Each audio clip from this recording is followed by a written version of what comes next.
Hello guys, আজকে আবার একটা চলে এসেছি ডিমের একটা সুন্দর রেসিপি নিয়ে। তো দেখো, তোমরা সবাই দেখাচ্ছি কিভাবে করেছি। তো দেখো, আমি 5টা ডিম বয়েল করে নিয়েছি। এখানে দেখো একটা একটা করে ছুলে নিলাম আস্তে আস্তে করে। তো তোমরা দেখো আমি কিভাবে করছি। এবার আমি সবগুলো আর্ধেক আর্ধেক করে নিলাম। আর্ধেক আর্ধেক করে দেখো, তারপরে আমি কুসুমগুলো একটু আলাদা করে নিলাম আর সাদা অংশটা আলাদা করে নিচ্ছি। এইভাবে প্রত্যেকটা ডিম আমি আর্ধেক আর্ধেক করে আলাদা করে নিলাম।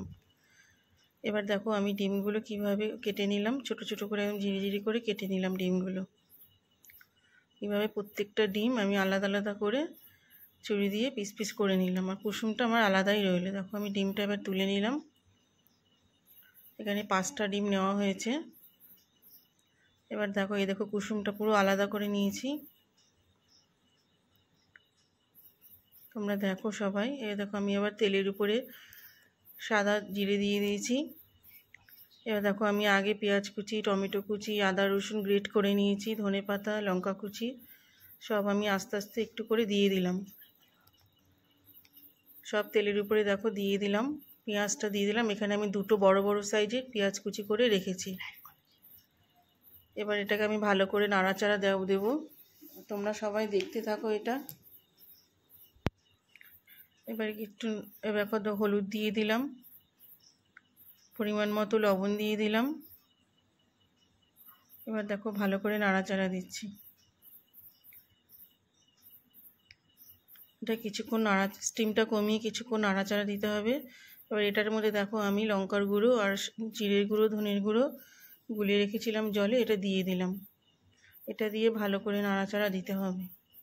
এরকম একটু সুন্দর কষানো হয়ে গেলে দেখো একটু সুন্দর করে কষাতে হবে যাতে রঙটা ছেড়ে দেবে আস্তে আস্তে। এবার দেখো আমি কুচি কুচি করা ডিমগুলো সব দিয়ে দিলাম। এভাবে তোমরা বাড়িতে ট্রাই করে খেয়ে দেখো আর আমাকে কমেন্টে জানিও। লাইক করো, কমেন্ট করো আর সাবস্ক্রাইব করো। এই দেখো আমি সামান্য জল দিয়ে দিলাম, যতটা জল লাগবে পরিমাণ বুঝে, ডিমের পরিমাণ বুঝে জলটা দেবে সবাই। এবার এটাকে দিয়ে একটু ফোটাতে হবে। এবার দেখো আমি কুসুমগুলো আস্তে আস্তে ছেড়ে দিলাম। এটা দিয়ে ভালো করে নাড়াচাড়া দিয়ে একটু ভালো করে ফোটাতে হবে।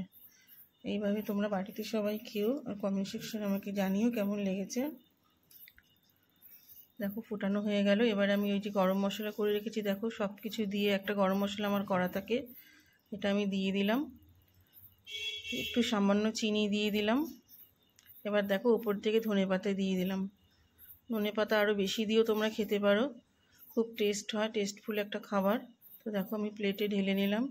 এইভাবে তোমরা বাড়িতে বানিয়ে খেও আর দেখো কত সুন্দর খাবারটা টেস্টি হয়েছে। আমাকে তোমরা জানিও। রুটি দিয়ে, গরম গরম রুটি দিয়ে রাত্রে ডিনারে এটা